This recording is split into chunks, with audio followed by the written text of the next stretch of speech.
The Resilience Across Borders podcast is intended for education, support, and inspiration.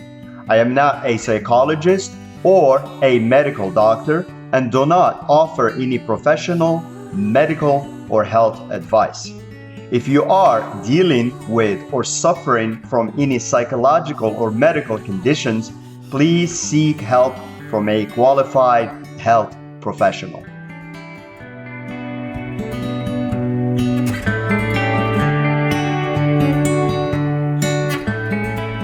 Hello and welcome back to Resilience Across Borders podcast. I'm your host, Rachid, and in today's episode, we will talk about escaping the cycle of stress and worry about stress.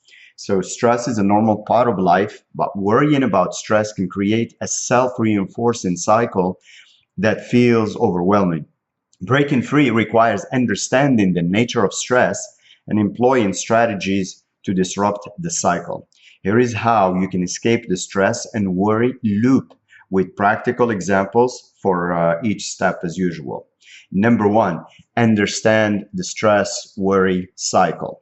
The first step to escaping the loop is recognizing that worrying about stress amplifies it.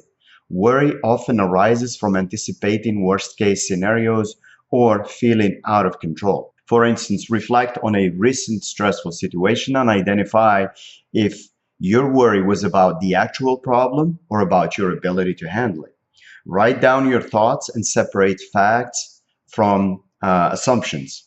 You can also practice labeling your emotions. For instance, you can say, I feel anxious about not meeting the deadline, rather than this stress will ruin everything.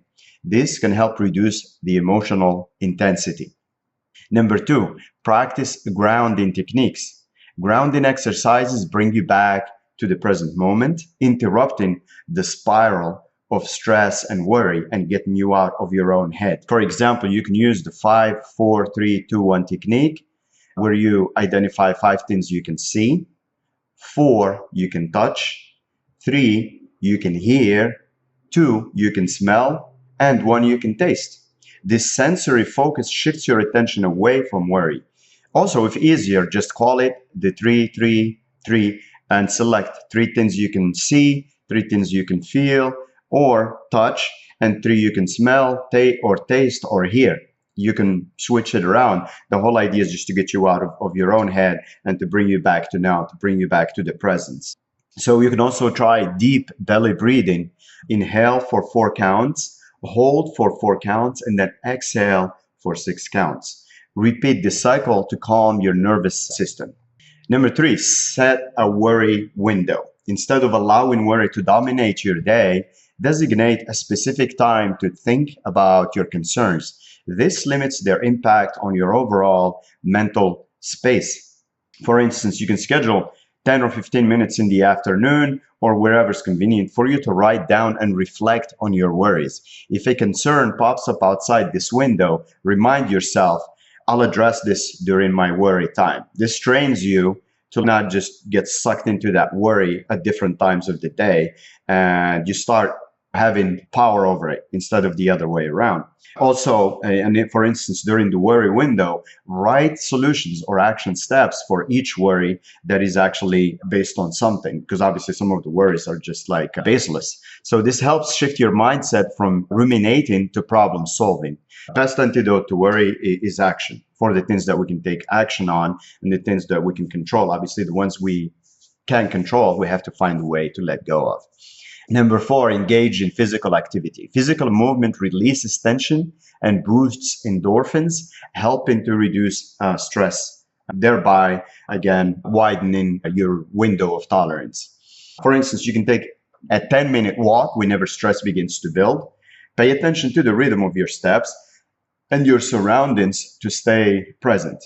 Example 2, try a quick stretching routine or yoga session. For instance, a child's pose or a downward dog can release physical tension while promoting relaxation.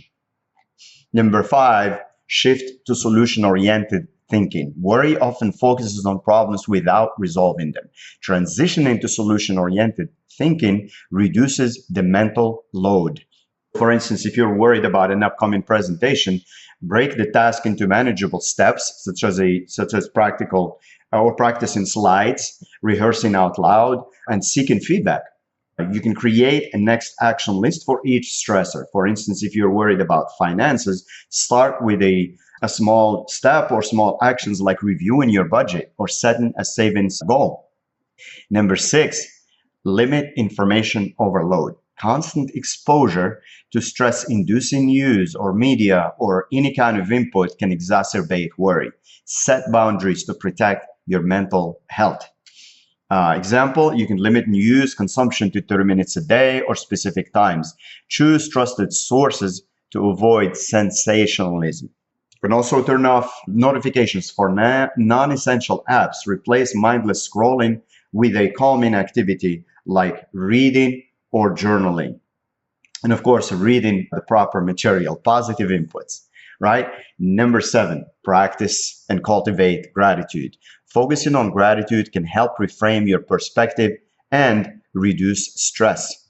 So for instance, each evening, write down 3 things you're grateful for, no matter how small. This practice helps shift focus from what's going wrong and to what's going. Example 2, in moments of stress, pause and think of one positive outcome from a previous stressful experience to remind yourself of your resilience. In other words, use experiences from hindsight and turn them into foresight. Number 8, talking to a trusted friend, mentor, coach, or therapist can provide clarity and reduce the burden of worry if you have it to that level to where you need outside help. So you can share your concerns with the right person who can offer perspective or solutions. Sometimes saying your worries aloud, just that in itself helps you realize they aren't as overwhelming as they seem. And sometimes you realize they are just baseless.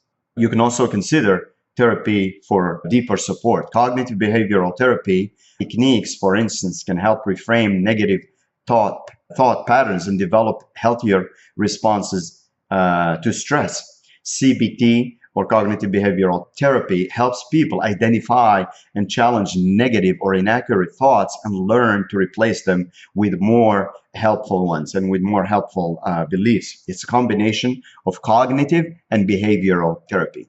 Stress and worry don't have to dominate your life. By understanding the cycle, grounding yourself, and taking practical steps to address your concerns, you can regain control and find peace. These strategies are tools to build resilience and confidence in handling life's challenges. Start with one technique today and notice how even small changes can make a big difference. So as always, thank you for tuning into the Resilience Across Borders podcast. If you are enjoying this podcast and finding it helpful to you, please let others know about it. Leave a review or spread the word any way you can. The feedback helps us, of course, and encourages us as well. The whole goal is positive impact, is to make your day better, give you some tools that you can actually use in your daily life. So remember to be kind to yourself and be kind to others and stay resilient.